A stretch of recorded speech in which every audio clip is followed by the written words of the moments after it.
yang akan disampaikan oleh Ustaz Randi Asakir. Kepada Al-Ustaz kami persilahkan.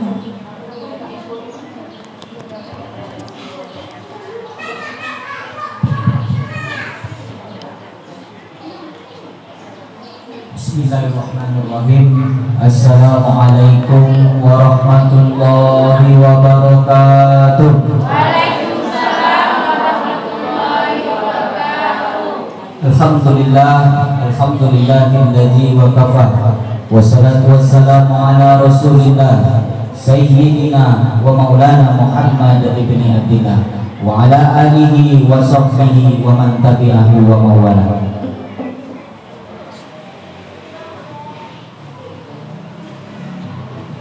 Bapak Ibu yang dimuliakan Allah Subhanahu wa taala, pimpinan Umat Tahfiz Rawdatul Jannah yang kami hormati, beserta majelis seluruh ustaz dan ustazah yang insya Allah masih istiqomah sampai hari ini. Mudah-mudahan majelis seluruh ustaz dan ustazah, pimpinan beserta wali murid Rumah Tahfiz Rawdatul Jannah dimuliakan oleh Allah dan dimudahkan rezekinya. Amin ya rabbal alamin. Bersyukur kita kepada Allah Subhanahu wa taala dengan mengucapkan alhamdulillahirabbil alamin. Bersolawat kita kepada Sayyidina wa Maulana Muhammad sallallahu alaihi wasallam dengan ucapan Allahumma shalli ala Sayyidina Muhammad wa ala ali Sayyidina Muhammad. Bapak Ibu yang dimuliakan Allah Subhanahu wa taala, bahwa di setiap kehidupan yang diciptakan oleh Allah Subhanahu wa taala tidak ada yang bersifat sia-sia. Semua yang terjadi di seluk-beluk kehidupan kita, apapun yang dilakukan oleh Allah atas kudrat dan iradatnya, maka itu semua tidak ada yang bersifat sia-sia. Maka begitu juga dengan kehidupan kita, bahwa hari ini kita diberikan Allah amanah.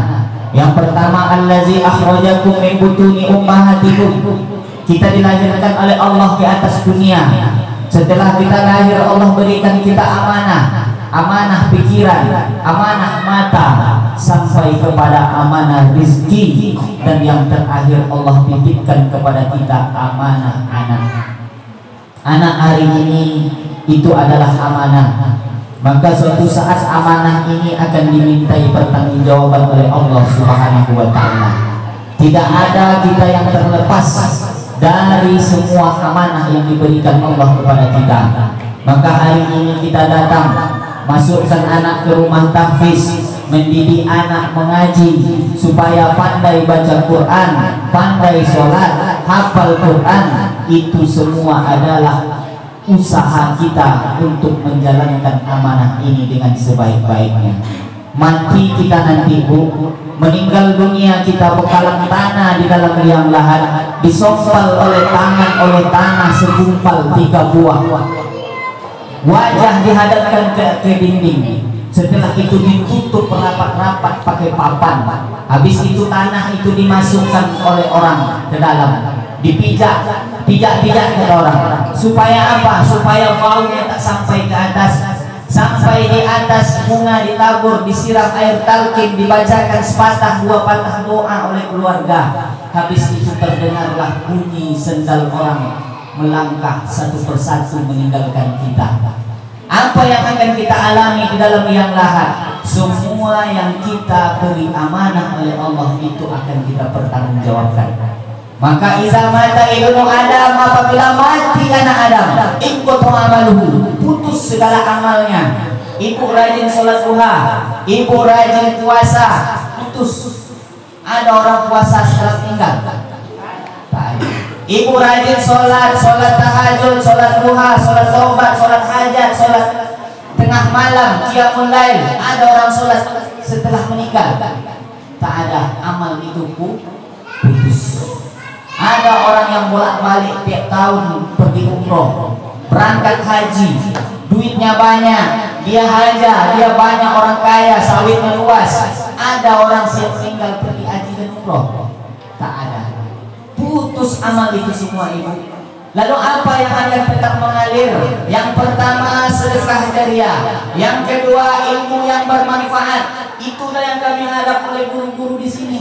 Mengajar di sini kami ajarkan 1 huruf 2 huruf ke anak ibu supaya nanti mati majelis guru ini, meninggal kami guru ini, anak ibu masih bisa baca Quran, anak ibu hafal Quran. Setiap dia baca 1 hurufnya mengalir pahalanya. Pertama, pahala mengalir ke tubuh ibu selaku orang tua yang mengandung, yang melahirkan, yang menyusui. Dan yang kedua, pahalanya mengalir ke kami karena kami yang mengajarkan Al-Quran kepada mereka. Maka di sini ada konsekuensi antara guru dengan walimu. Maka semua itu harus kita selangkah satu tujuan, kemudik sama seharian kaulak sama maili. Itu kecil awak. Maka yang kedua itu amal. Yang kedua itu adalah pertama sedekah, yang kedua ilmu, dan yang ketiga au ilmi yang tafaul yang ketiga auladan solihan, doa anak yang soleh dan solehah. Hari ini ibu didik anak jadi anak soleh dan soleha. Mati kita bu, tak ada yang kita harapkan. Sedekah jariah, ya kalau masa hidup punya duit bersedekah jariah, bangun masjid, bangun pondok pesantren, bangun rumah tahfiz. Kalau tak ada, tak dapat sedekah jariah. Ilmu, kami tak ada ilmunya Pak Ustadz, sekolah dulu kami payah. Yang ketiga, inilah satu-satunya lagi yang akan mengalir, ilmu anak, doa anak yang soleh dan soleh. Mati di dalam tanah, hancur lebur jasad di dalam tanah. Karena apa? Karena kita kullu min Adam wa Adam min turab. Kita berasal dari Adam dan Adam itu pun berasal dari tanah. Maka kita dari dalam tanah naik ke atas tanah sampai masanya akan masuk ke dalam tanah. Ditengok kulit macam tanah, tengok bentuknya rotak-rotak macam tanah, warnanya pun warna tanah, dicium pun bau tanah. Kuli ambo, kalau kuli ibu ambo tak tahu. Macam tanah, sampai masanya kita akan bekalang di dalam tanah, mati hancur lebur berkeping, tak ada yang tersisa kecuali doa anak tadilah yang akan mengalir. Kalau sempat dulu anak kita ajarkan baca Quran, insya Allah dia baca Quran sepeninggalan kita. Setiap hurufnya akan mengalir pahalanya ke dalam kubur bapak ibu semua yang telah membesarkan mendidik anak kepada jalan Allah yang diridhoi oleh Allah Subhanahu wa Ta'ala. Maka hari ini berapa banyak orang yang risau anaknya tak sarjana, berapa banyak orang anaknya risau tak tembus beasiswa S2, tak bisa jadi doktor. Termasuk orang tua saya. Orang tua saya dulu cita-citanya kau mesti jadi doktorandus. Kemana mau dicari doktorandus sekarang? Tapi paling tidak sedikit ilmu yang kita punya mengalir pahalanya kepada orang tua kita. Makanya antarkan anak ke rumah tahfiz. Hari ini godaan mendidik anak ini luar biasa ibu. Dulu oma awak mendidik awak, kenakalan anak-anak ini tak banyak. Macam kami lah dulu yang kelahiran tahun 90-an. Kenakalan anak tak banyak. Karena yang menggoda anak-anak tuh cuma televisi. Paling-paling gue beko Mariam jamu tetangga. Ya, tapi anak zaman sekarang walaupun anak itu tak kemana-mana, diam saja di dalam kamar. Anakku baik Pak Ustadz, ku jaga anakku dalam kamar, dikasih handphone. Pernah tak ibu melihat bagaimana handphone anak kita? Hari ini luar biasa pergaulan anak-anak. Walaupun dia di rumah, tapi dia terkenal di mana-mana melalui TikTok, melalui Facebook, melalui segala macam sosial media yang hari ini rusak anak-anak kita, hancur anak-anak kita oleh sosmed. Tujuan orang barat menciptakan sosmed ini tujuannya satu, merusak generasi Islam untuk di masa yang akan datang. Andaikan masyarakat Islam ini tak sadar, tak tahu diri, tetap anaknya karena sayang ke anak dikasih handphone, sayang ke anak dikasih dikasih handphone, apapun yang diminta anak kasih. Padahal cara sayang kepada anak bukan menuruti semua keinginannya, tapi didiklah dia kepada jalan yang diridhoi Allah. Tak usah muluk-muluk jadi ustaz anak tadi. Paling tidak pandai anak mengaji, alhamdulillah. Mati kita pandai dia berisik di telinga sebelah kanan, la ilaha illallah. Anak lah yang awak Arab. Mati ibu terbaring di sakaratul maut, setengah nafas pergi dulu lagu. Cici ngomong, siapa yang tadi Arab membisikkan kalimat itu? Arab laki. Lah sehat gawat di laut ini. Arab istri, bapak yang terbaring kaku, Arab istri yang akan sibuk dia bu.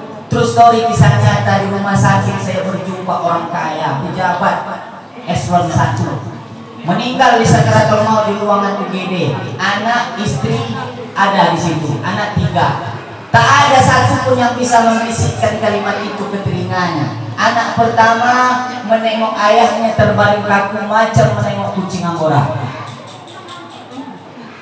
Anak kedua masih streaming di Facebook. Inilah ayahmu sakaratul maut, tolong doakan dia. Komen di bawah, amin, amin, amin, amin. Padahal ayah setelah setengah nafasnya pergi, cici itu suawa mau apa lah. Seharusnya dibisikkan. Siapa yang akan bisa membisikkan ini kalau tak lain dan tak bukan anak? Istri, suami, itulah yang akan membisikkan ke telinga. Mati dalam keadaan husnul khotimah. Maka hari ini, maka semua itu telah kita jalankan prosesnya satu demi satu. Ibu sudah masukkan anak, alhamdulillah. Yang belum masukkan anak, na'udzubillah. Berapa orang anak ibu? 3. Lai masuk pemain, cie nih Ustaz. Yang kedua, entah ke mana. Selamatkan semuanya, jangan satu-satu saja. Karena zaman sekarang luar biasa itu, maka kita harus hati-hati. Apalagi ibu ini juga bapak tukang langkang lintang tukang mencebiti. Betul.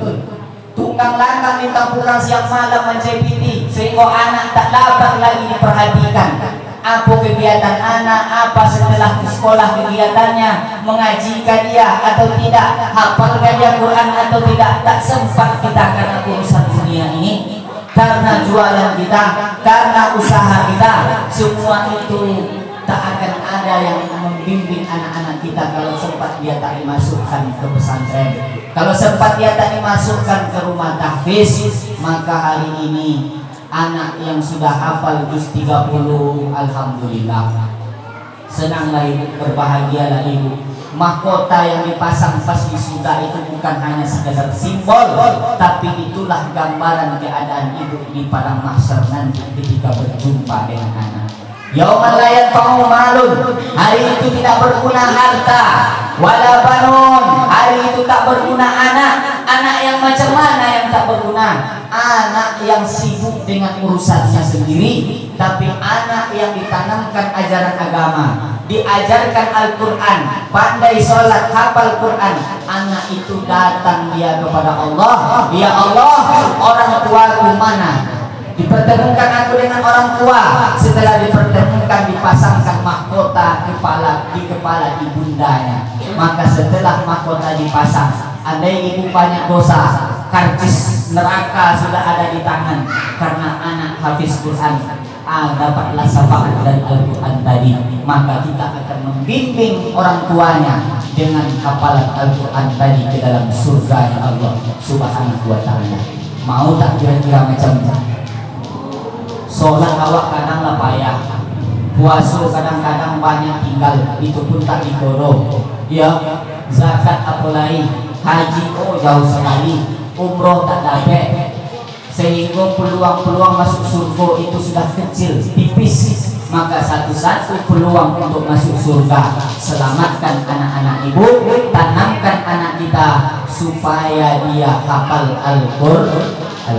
Maka anak-anak hari ini kami ajarkan di sini, dia dididik bukan hanya sekedar hafal Quran, ada tata krama, akhlak, sopan santun. Itu yang paling penting diajarkan ke anak-anak. Percuma dia hafal Quran kalau tak tahu sopan santun.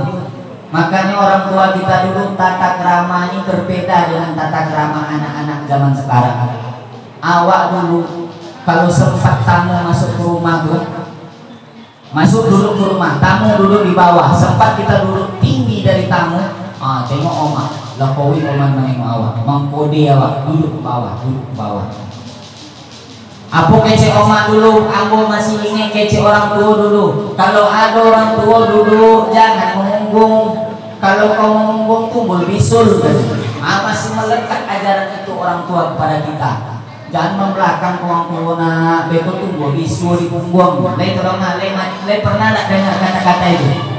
Padahal kalau dipunggungkan pun bapak itu tak akan berbisul juga awak. Cuman itulah cara mengajarkan akhlak kepada anak. Anak zaman sekarang dah cium tangan saja udah beda dengan kita. Dulu cium tangan cium, zaman sekarang cium tangannya pokoknya kalau enggak ke pipi. Itu masih penting, masih mau cium tangan. Atau kadang asik main handphone, pas bertamu salam di awak, menyo pun bagi tangan yang bawah. Coba tengok, bayangkan anak-anak zaman sekarang. Tapi inilah antisipasi seperti ini, masukkan anak ke rumah tahfiz. Mudah-mudahan anak ibu beta supaya Allah berikan dia ilham, dilancarkan ilmu itu masuk ke dalam kepala anak. Dan alhamdulillah bulan-bulan Februari ini kita akan mengadakan tahfiz, wisuda tahfiz. Wisuda bukan berarti sudah, tetapi patokan untuk menjadi seorang hafiz Quran sudah ada. Setelah itu berhenti kamu ngaji? Tidak. Setelah itu berhenti kamu menghafal Quran? Tidak. Maka kami ajarkan anak ibu di rumah tahfiz, bantu kami kontrol anak-anak di rumah masing-masing. Ini yang penting, supaya ada kerjasama antara majelis guru dengan orang tua. Yang pertama, sama-sama kita cek sampai di mana hafalan anak-anak kita, sampai di mana pelajaran anak-anak kita. Ini perlu kerjasama. Yang kedua kerjasama, yang kedua uang. Wani biro. Dan karena di rumah tahfiz ini tak ada yang gratis, no free lagi, tak ada makan gratis. Kenapa? Karena ustazanya pakai biaya. Ya, rumah tahfiz ini pakai biaya operasionalnya, kipas anginnya, listriknya, supaya anak-anak tadi nyaman. Jadi masalah keuangan jangan masih pokak. Nah, itu kadang wali murid macam itu. Ada juga yang ustazah yang tak lunas uang bulanan. Kita tahu kamu, dia awak selesai sudah ibu. Jadi tolong uang bulanan, karena itu semua penyakit di rumah tahfiz. Aku bukan majelis guru di situ, tapi aku sering diundang ke rumah tahfiz manapun, pesantren manapun. Inyo ingin anaknya hafal Quran, tapi uang bayaran tak ada, mau gratis saja. Nah, itu yang payah ya, nak yang gratis di zaman ini. Maka sama-sama awak membangun rumah tahfiz, karena rumah tahfiz kita ini alhamdulillah semakin hari semakin berkembang. Yang semakin hari semakin maju, insya Allah santrinya pun akan semakin banyak, dan akhlak begitu pun ilmunya juga akan semakin bertambah. Amin ya rabbal alamin. Demikian kajian singkat kita pada sore hari ini. Mungkin ada kegiatan rapat setelah ini, maka kami akhiri. Segala ucapan kami yang tak berkenan di hati kami mohon dimaafkan. Atas segala perhatian kami ucapkan ribuan terima kasih. Allahumma fiqh ila qawmi thoriq. Assalamualaikum warahmatullahi wabarakatuh.